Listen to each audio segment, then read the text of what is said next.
Hello, friends. Welcome to Linden-Linthicum United Methodist Church. Great to see you today. I had the opportunity in the last couple of days to be around some people that I've known for a really long time, colleagues, and have appreciated and really enjoyed working with.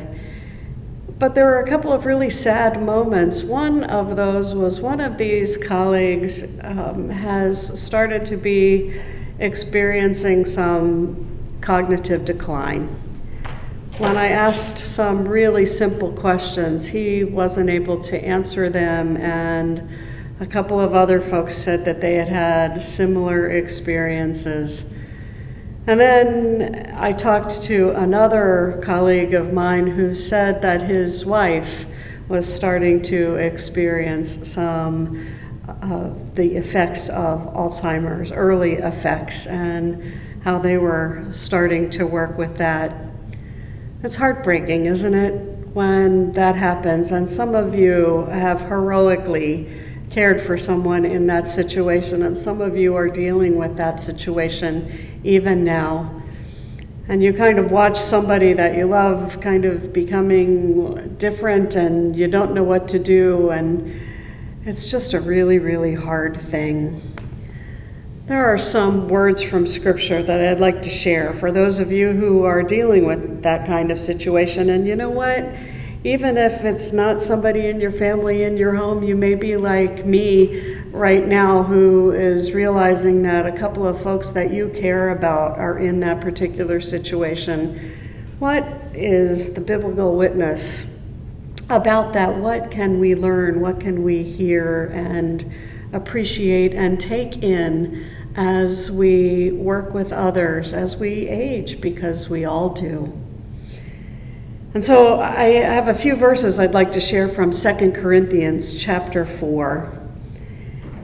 Beginning with verse 7, it says, "But we have this treasure in clay pots, so that the awesome power belongs to God and doesn't come from us. We are experiencing all kinds of trouble, but we aren't crushed. We are confused, but we are not depressed. We are harassed, but we aren't abandoned. We are knocked down, but we aren't knocked out."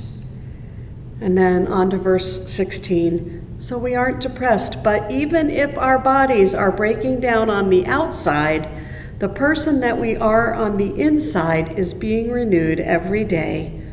Our temporary minor problems are producing an eternal stockpile of glory for us that is beyond all comparison. We don't focus on the things that can be seen, but on the things that can't be seen. The things that can be seen don't last, but the things that can't be seen are eternal." So I was thinking about my colleague who I've known for such a long time, who was having such a hard time engaging in a fairly simple conversation, and about my friend who is loving his wife and trying to figure out how to navigate the days that will be ahead for them. And I was thinking about so many people that I know who have been in that same situation. Our bodies break down. The part that can be seen becomes a little more unsightly over time, right? We don't look like we used to, and we wish things were different. We begin to realize that our body doesn't do exactly what it used to do. But what is on the inside is reaping an eternal harvest, Scripture says. God is working in our lives even when our capacities seem to be diminished. We have an eternal promise. And one thing that is true, we think about the people that we talk to who may or may not be able to remember things.